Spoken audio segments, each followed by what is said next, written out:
په پېښور پوهنتون کې د ګرین کمپس شټل سرویس په نامه د محصلینو د انتقال چاپیریال دوسته او برېښنایي موټرو استفاده پیل شوې چې هدف محصلینو ته د چاپیریال دوسته او ارزان بیه تګ راتګ سربیره د هوا د ککړتیا کمول هم په ګوته شوي دي.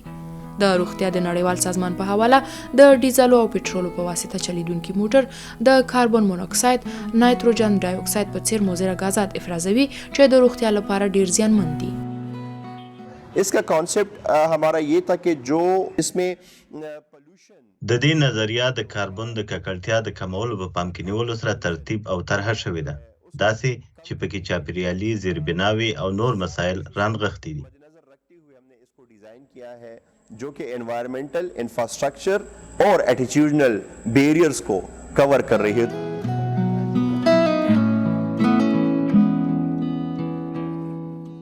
د دې برېښنایي موټرو د خدماتو یوه ځانګړنه دا ده چې د معلولو کسانو د انتقال ضرورتونه په پام کې نیولو سره ډیزاین شوي دي چې پکې د ویلچیر ایښودلو ځای هم جوړ شوی څو معلول کسان هم له ستونزې پرته خپل ورځني سفرونه وکړی شي. پاکستان में 15.5% people with disability دي افراد په پاکستان کې د روغتیا د نړیوال سازمان د شمیرو له مخې 15.5% کسان معلول دي. دوی نشي کولای چې په رکشاو او یا د ترانسپورت د نورو عامه خدماتو په واسطه سفر وکړي. زموږ موټر د معلولینو لپاره هم ډیزاین شوی چې له کبله د پوهنتون ټول محصلین کولای شي خپل تعلیم ته ادامه ورکړي. वो बगैर किसी रुकावट के अपनी तालीम यूनिवर्सिटी ऑफ पेशावर में वो जारी रख सकते हैं.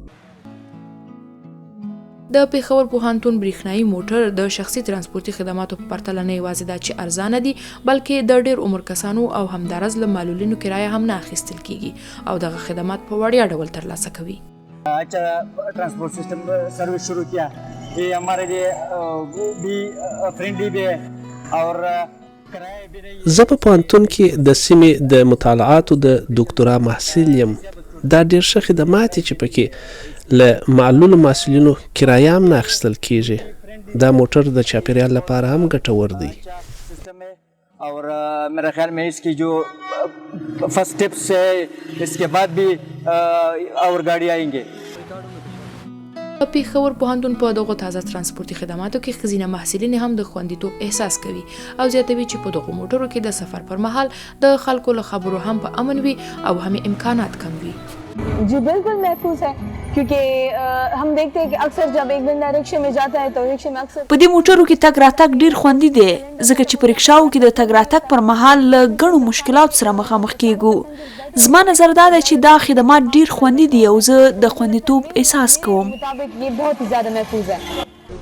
د پېښور پوهنتون چارواکي په پام کې لري چې په راتلونکي کې د ترانسپورت دغه چاپیریال دوسته خدمات د دې پوهنتون محصلینو ته وړیا ورکړي او ورسره د موټرو تعداد هم 100 ته لوړ کړي څو له یوې خوا محصلینو ته سهولتونه رامنځته شي او له بلې خوا د ښار د هوا د ککړتیا مخه هم ونیول شي.